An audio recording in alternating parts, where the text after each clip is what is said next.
Hey Aaron, how's it going? Hello, Carol. I'm doing just fine. Just been relaxing at home. Why do you ask? I wanted to have a chat. Or more like a request actually. A request? You know the wedding next month, right? I want you to not come. Excuse me? I want you to skip it, Aaron. What? Are you joking? How could I skip my own wedding next month? I'm the groom, aren't I? A groom not attending his own wedding? That's unheard of. This is no joke, Aaron. I'm serious about this. What? You're seriously asking me to skip my own wedding? Me, the groom, my wedding? Yes, I am. I understand this is a lot to ask. Hold on a second. Why would I have to skip it? Why, with just a month to go before the wedding? You need to explain this to me. Yes, I suppose I should start from the beginning. Firstly, we found out yesterday that my daughter is pregnant. Wait, what? Betty is pregnant? She said she was feeling unwell, so we took her to the doctor. She's 3 months along. But here's the thing. According to Betty, you're not the father.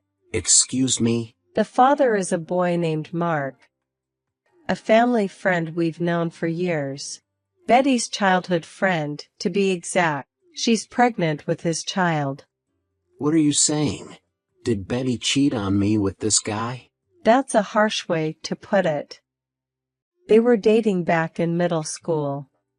They became distant when his family moved away before high school, but then, Mark moved back here about 6 months ago.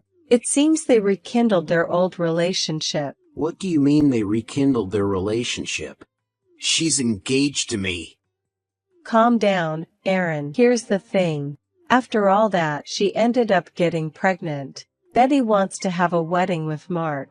He's her first love, her first boyfriend, and now the father of her child. As her mother, I want to support my daughter's wishes. He's the father of my first grandchild, so of course I want her to have a wedding with Mark. Doesn't the idea of wedding her first love sound romantic? So Aaron, will you please not attend the wedding? I have no idea what you're talking about. So what you're saying is that, because she's pregnant with this guy's child, she's breaking off our engagement and planning to marry him? No, you got it all wrong. I'm saying she'll get married to you, not to someone else. What? Yeah, the wedding ceremony will be with Mark, but we won't break off the engagement. She'll register her marriage with you. Huh, why? Actually, Mark has recently quit his job, and his parents are unstable financially. The ceremony would be great with him, but I'm not so sure about him as a life partner. Wait, I don't understand at all. And there's more to it. Betty said that she wants to raise the child with Mark, both during her pregnancy and after childbirth, so she wants to live with him in the new house. Huh? Wait, do you mean the new house? The one that Betty and I were supposed to move into at the end of this month? Yes, that's the one. She said that she wants to live there with Mark and their child as a family of 3. So, she'd like you to either stay in your current apartment or move to another one if that's not possible. Hold on a second here. So, I'm not only being robbed of my wedding ceremony but also the new house?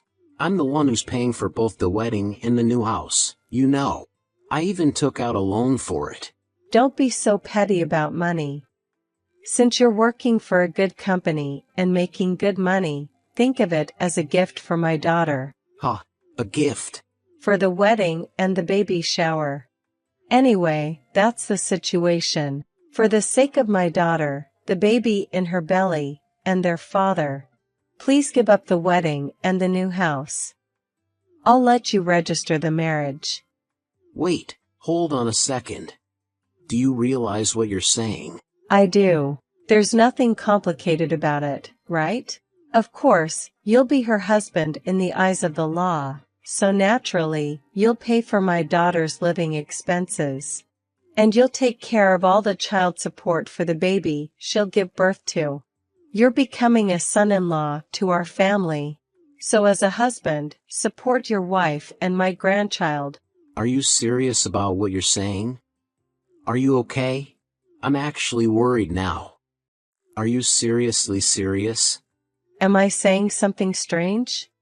No, I'm sorry. But can you give me some time to think about it? I want to talk it over with Betty, too. There are a lot of things we need to prepare. Really? There's not much time until the wedding, so make it quick. I heard from your mother. Is it true that you're pregnant? And you're really going to have a wedding ceremony with your childhood friend who's the father? Oh, you heard it from Mom? That's right. The next fun meeting is with Mark. So Aaron doesn't need to come. I can't wait to see Mark in a tuxedo. Betty, don't you think what you're saying is strange? What is? Having a wedding ceremony with your childhood friend while you're engaged to someone else. And saying you'll live with him because he's the father of the baby in your belly. You don't think it's weird at all? What? Jealous, are you?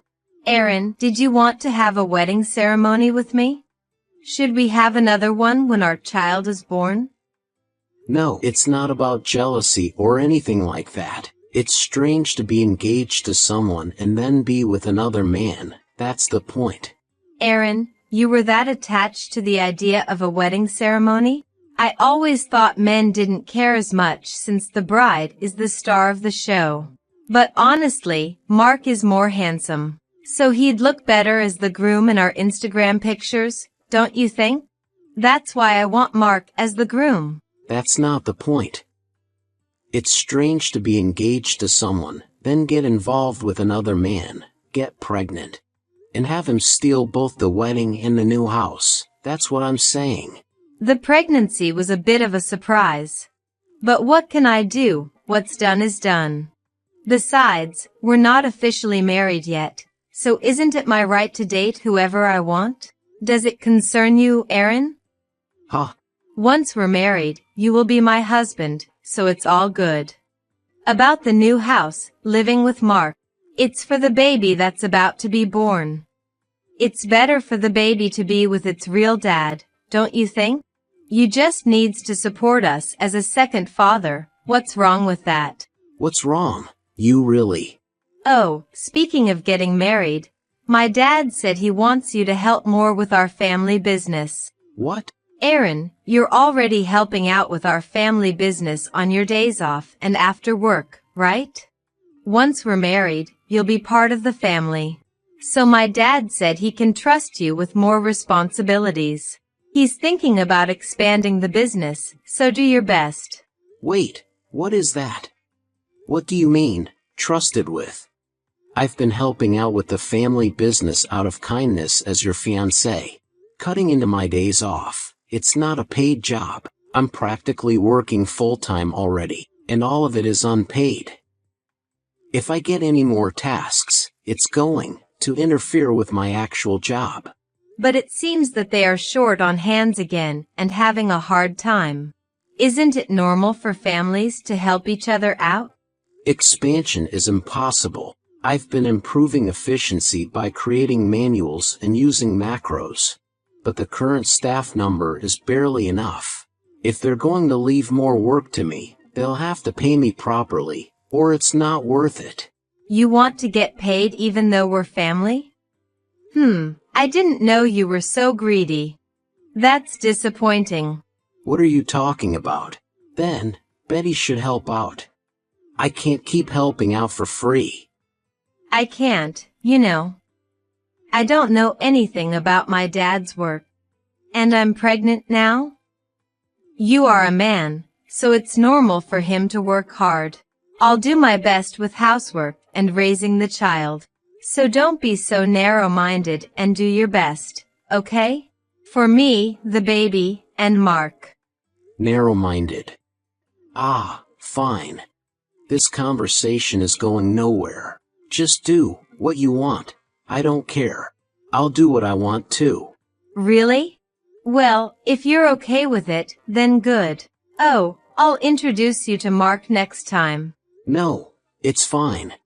I need to sort things out. So just leave me alone for a week.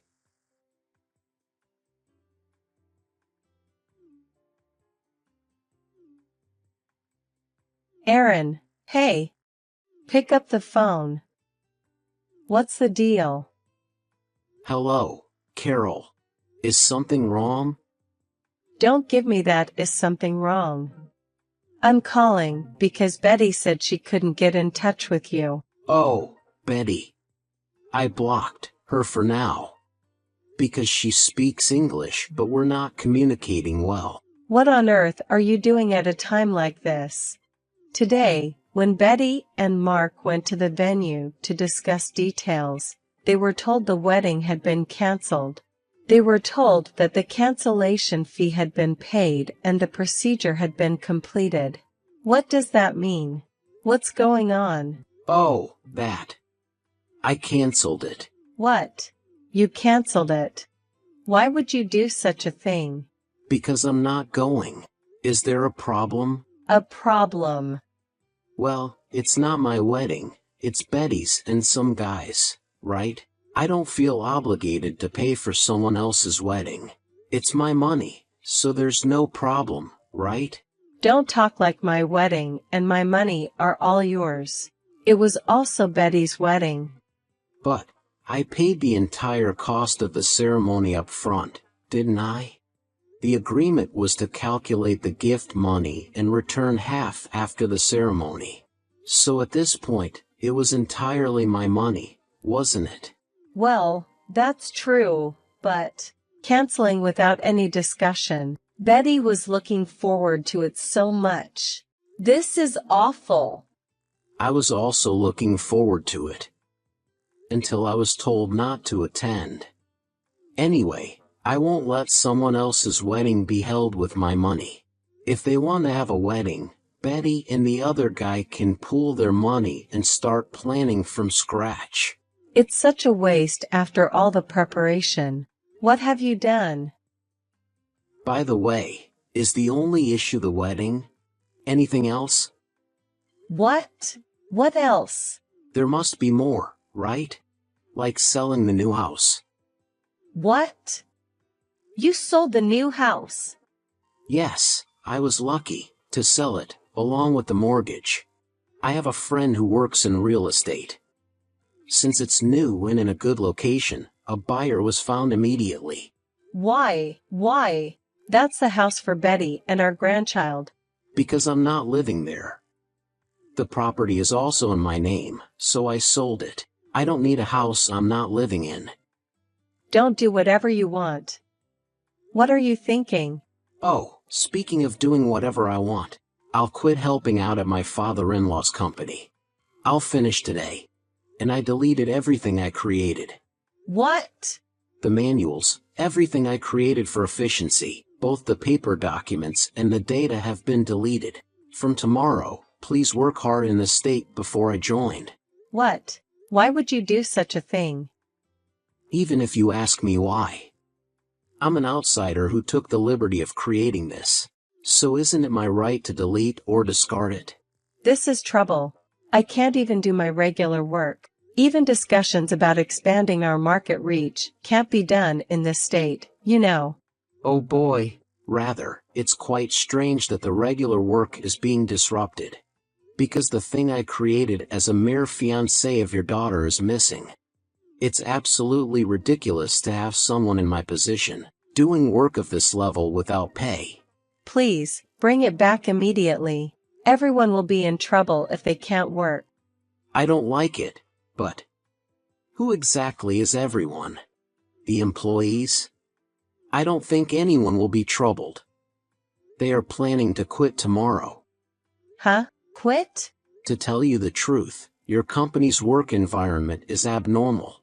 The workload is immense because there are few people, and everyone is overworked. Overnight work is common, and there's no overtime pay. And yet, the wages are low. You even make outsiders like me work without pay. There are various other things that violate labor laws. That's why I told the employees. how much they could earn in a similar position at other companies, my usual work conditions, salary, and so forth. I also introduced them to some companies where I have acquaintances. I gave them business cards saying that my company is also recruiting. The employees were all very happy. They said they're all going to hand in their resignation letters tomorrow. What? Wait a minute. They plan to use up their paid leaves until the date of resignation. No one is going to come anymore. How can any work be done like this? What happens when there are no people? What are you going to do? Well, it's not my decision. Wouldn't it be the Labor Standards Bureau that decides? I've reported everything about this case to the Labor Standards Bureau. Huh, the Labor Standards Bureau. I went to the Labor Standards office with evidence of illegal long hours and non-payment of overtime. I expect an investigation will be coming soon. What have you done? If the Labor Inspection Office conducts an investigation, the company will really be ruined. Oh, so you were aware of it. That you're doing something that shouldn't be done. And now I'm worried about what the neighbors and relatives will say. If the company that's been handed down from my great-grandfather's generation gets ruined, how will I explain to my sisters-in-law? It's all right. You don't need to worry. Huh? I've already explained the situation to all the relatives, both on my side and yours. What? Since the wedding was canceled, I combined it with my rounds to greet those who were supposed to attend, and I explained the situation in detail. I also distributed printouts of your and Betty's chat messages. Everyone listened very sympathetically. No way. Thanks to my explanation, they understood. They all agreed that the cancellation of my engagement with Betty was inevitable. Huh. Cancellation of engagement. Calling off the marriage altogether, huh? Isn't that obvious? After all this, there's no way we could marry. It's a blessing in disguise that we haven't legally registered our marriage yet. About the compensation for breaking the engagement. I think you'll be hearing from a lawyer soon. All future communication should be through the lawyer, please. Hold on. Do you think you can get away with this scot-free? There's a baby in Betty's belly, you know. And yet you're doing such things, like trying to bankrupt my company. Are you saying it's okay if me, Betty, and our grandchild end up in ruin? I won't care even if you lose everything. You, and all other unreasonable people like you. What? Despite having a fiancé, she cheated and got her pregnant. She wanted to hold a wedding with her mistress, and live in a new home. And you, who condone this and treat me like a slave, you all deserve to go to hell. I never intended to treat you like a slave. Then what was it if not being treated as a slave? You've taken the wedding and the new home that I paid for. You tell me to provide for living expenses as a husband, even though we're not legally married yet. You demand child support for a child that isn't mine, just because it's your daughter's. You want me to keep working for free, just like I've been doing. How much do you need to belittle me to be satisfied? No, you've misunderstood. That's not what we meant. You're taking it too badly. Too badly? Are you saying you did nothing wrong? Then, it's okay if I do the same thing, right? Let's say I have a childhood friend who's an ex-girlfriend. She gets pregnant, so I decide to hold a wedding with her and live together in a new home. Betty will pay for the wedding and new home. Since Betty is the one I'm legally marrying, she will provide for living expenses and child support. I asked Betty to help out with my family's business for free. Would you forgive me if I told Betty to do this? It sounds unfair when you put it like that, doesn't it? That's because the positions of men and women are different. This is getting us nowhere. Well, I think you'll hear from a lawyer soon. Please do not contact me directly in the future. Wait. I'm sorry, let's discuss this. I think there's a misunderstanding on both sides. Please discuss with my lawyer. By the way, I did a little research, and it turns out that Mark, the man she cheated with, is married. And he has 3 children. What? What? Well, that's it. Goodbye. After that, I immediately blocked all contact from Betty's side.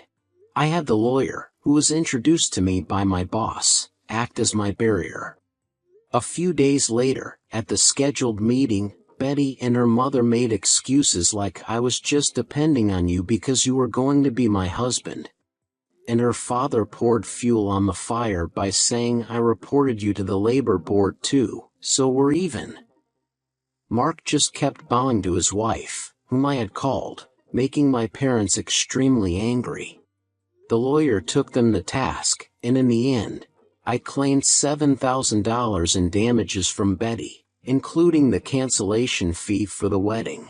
Mark had to pay compensation to both me and his wife, and ended up divorcing his wife. They came crying and begging, but I issued a restraining order and cut ties. Since then, Betty's father's company has gone bankrupt due to investigations by the labor board and lawsuits from former employees claiming unpaid overtime. They tried to ask for help from their relatives, but they were completely shunned. They had to let go of their family home and land, and are now living together in a shabby apartment. They haven't been able to get in touch with Mark since that meeting, and Betty doesn't know what to do with the baby and has been crying all the time. They send letters via the lawyer saying please help, but I ignore them, thinking it serves them right. All I can do is hope they will live honestly without preying on others. I was a bit depressed about my lack of discernment, but thanks to the comfort from my parents, friends, and colleagues, I've been able to bounce back and live as before. I'll do my best to improve myself so I can forget about those awful people and meet someone better.